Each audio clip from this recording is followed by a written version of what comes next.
दोस्तों, आपका ABC institute में स्वागत है। मैं अमन वर्मा। आज मैं आपके सामने एक नया टॉपिक लाया हुआ हूँ। जैसे कि हमारे लैपटॉप का एक मदरबोर्ड है। इसमें क्या होता है कि आप जानते हो कि इसमें पावर आईसी होती है, आईओ कंट्रोलर आईसी होती है, ये रही आपकी आईओ कंट्रोलर। तो इस आईओ कंट्रोलर की रिक्वायरमेंट क्या है, यानी कि अगर आप जब मदरबोर्ड को रिपेयर करोगे, अगर आपकी आईओ कंट्रोलर की रिक्वायरमेंट पूरी नहीं होगी तो बोर्ड आपका डेड कंडीशन में होगा। तो ये आईओ कंट्रोलर मदरबोर्ड की सबसे बड़ी आईसी होती है। 100 से 128 पिन की आईसी होती है। अलग से ही आपको दिख जाएगी।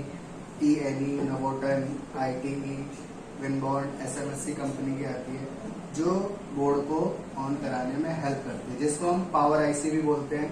यानी कि अगर ये आईसी खराब हो जाती है तो लैपटॉप आपका पूरा डेड कंडीशन में चला जाता है। तो इस आईसी की बेसिक रिक्वायरमेंट क्या क्या है वो हम समझेंगे। मोस्टली क्या होता है कि बहुत सारे मदरबोर्ड में आजकल जो आईओ आ रही है वो प्रोग्रामेबल आईओ आ रही है। बहुत सारी आईओ में क्या होता है कि आईओ के पास आपकी ईसी बायोस लगी होती है।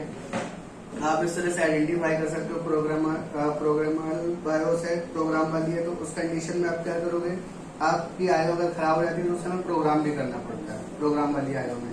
बट क्या होता है कि जिसमें बायोस लगी होती है उसमें बायोस प्रोग्राम होती है। तो इसकी बेसिक रिक्वायरमेंट क्या क्या है, उसको हम किस तरह से रिपेयर करेंगे या उसको हम किस तरह से चेक करेंगे, उसकी रिक्वायरमेंट वो कैसे फिल करेंगे, हम समझते हैं बोर्ड में। तो बोर्ड में देखते हैं, तो हम बोर्ड में समझते हैं कि आईओ की बेसिक रिक्वायरमेंट क्या होती है और वो किस तरह से काम करते हैं, उसके बारे में आज आपको बताऊंगा। तो देखिए, जैसे कि हमने आईओ आईसी बना रखी है। आईओ आईसी होती तो बहुत सारे पिन होती है, 100 से 128 पिन होती है। बट हमने कुछ बेसिक रिक्वायरमेंट ली हुई है, जो आप अगर चेक करोगे तो आपका बोर्ड रिपेयर हो जाएगा और काम करेगा। तो आईओ को आपको जब आपके मदरबोर्ड में 19 वोल्ट बन रही है, यानी कि आपके कॉमन पॉइंट पर 19 वोल्ट आ रही है, लेकिन आप मदरबोर्ड को ट्रिगर कर रहे हो और आपका बोर्ड ऑन नहीं हो रहा है, तो उस कंडीशन में हम ये सारी चीजें एक बार चेक करेंगे। तो सबसे पहली जो हमारी बेसिक चीज है वो है VCC। हमने ये दो जगह ली हुई है। VCC क्या होता है, ये आईओ की वेकअप सप्लाई होती है। वेकअप सप्लाई यानी कि आईओ को उठाने के लिए इन द सेंस काम कराने के लिए जो सप्लाई की जरूरत होती है वो VCC सप्लाई होती है। ये आपकी 3 वोल्ट होती है। ये 3 वोल्ट आपकी LDO सप्लाई होती है। यही सप्लाई आपकी ऑन ऑफ स्विच पर भी जाती है।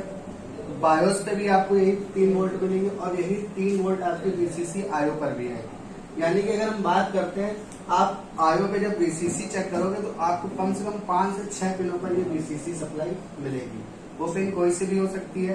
तो आपके पास जो मदरबोर्ड है उसका स्कीमेटिक निकालिए और उसमें देखिए VCC कौन कौन सी पिनों पर आ रही है। अगर एक पिन पे आ रही है तो मोस्टली सभी पिनों पे आपको VCC मिलेगी। अगर ये VCC नहीं आएगी तो आपकी आईओ वेकअप नहीं होगी, काम नहीं करेगी। तो फर्स्ट ऑफ ऑल आप आईओ की VCC सप्लाई को चेक करोगे। VCC आपने सप्लाई चेक कर ली। इसके बाद हमारा सेकंड वाला जो स्टेप होता है वो होता है ECRST हैश। ये क्या होता है ECRST हैश? आईओ के पास एक बायोस आईसी लगी होती है, EC बायोस लगी होती है। EC बायोस क्या होता है, वो आईओ को एक सिग्नल देती है। यानी कि इनकी कम्युनिकेशन होती है किससे, बायोस से। और उस जो बायोस से कम्युनिकेशन होती है उसको हम बोलते हैं EC reset. EC reset IO को ये बताता है कि बोर्ड में आईओ का काम क्या है और उसको किस तरह से काम करना है। तो आईओ आईसी को काम कराने के लिए EC रीसेट का सिग्नल आपको मिलना चाहिए। तो EC रीसेट हम चेक करेंगे बायोस की पिन पर। अलग अलग पिनों पर EC रीसेट आता है, अलग अलग कंपनी के पिनों पर। तो आप EC रीसेट को भी चेक करोगे। EC रीसेट जैसे ही आप चेक कर लोगे, उसके बाद आप इसको हम बाद में चेक करेंगे। हम चेक करेंगे लीड स्विच की सप्लाई। लीड स्विच क्या होता है कि जैसे कि आपने देखा होगा डिस्प्ले का फ्लैप होता है, जब फ्लैप ओपन होता है, क्लोज होता है, तो उसकी यहाँ पे भी सप्लाई आती है, उसकी इन्फॉर्मेशन आईओ को जाती है। यानी कि लीड स्विच की सप्लाई यहाँ पर 3 वोल्ट आ रही है। तो आईओ को ये पता चल गया कि आपके लैपटॉप का फ्लैप ओपन हो गया, तो बोर्ड को ये ऑन करा देगी।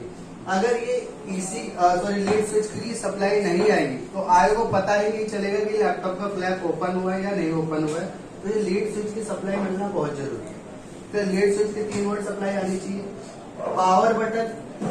पावर बटन का भी 3.3 वोल्ट आना चाहिए। समटाइम ये लो सिग्नल होता है, समटाइम हाई होता है।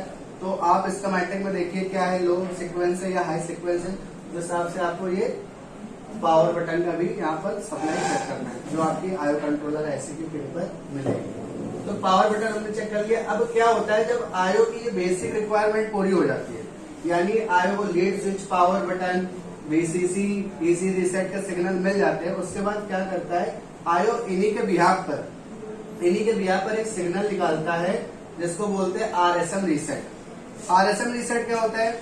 आरएसएम रीसेट का मतलब ये होता है कि आयो ने बता दिया कि हमारी जो भी सारी सप्लाई है पूरी फुलफिल हो चुकी है, हमें सारी सिग्नल मिल चुके हैं, और फिर ये आरएसएम रीसेट का सिग्नल भेज देता है पीसीएच को। यानी कि पीसीएच को ये पता चल जाता है कि आयो को सारी सप्लाई मिल चुकी है। उसके बाद पीसीएच क्या करता है, एक सिग्नल निकालता है जिसको हम बोलते हैं PMSLP-S3, PMSLP-S5।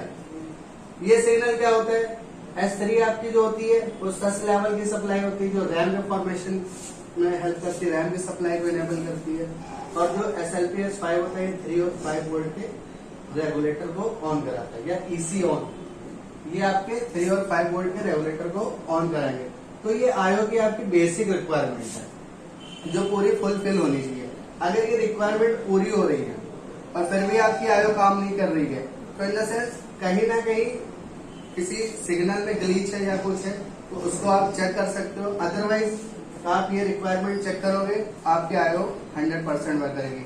अब मेन चीज होती है आरएसएम रीसेट। आरएसएम रीसेट उससे निकलना चाहिए। आरएसएम रीसेट अगर निकल रहा है तो आप डायरेक्ट ये भी चेक कर लो, आरएसएम रीसेट निकाली तो यानी कि आयो की सारी रिक्वायरमेंट पूरी हो रही है। तो इस तरह से हम आयो को चेक करते हैं। अलग अलग कंपनियों की आयो आती है, उसकी आप स्कीमेटिक्स से उसके सारे पिन की डिटेल निकाल के चेक कर सकते हो।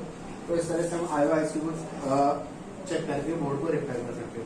बहुत ज्यादा फॉल्ट आते हैं इनसे, तो ये पिनों का आपको ध्यान रखना है और आपका बोर्ड ओके हो जाएगा। अगर आपको वीडियो पसंद आई हो तो चैनल को लाइक व सब्सक्राइब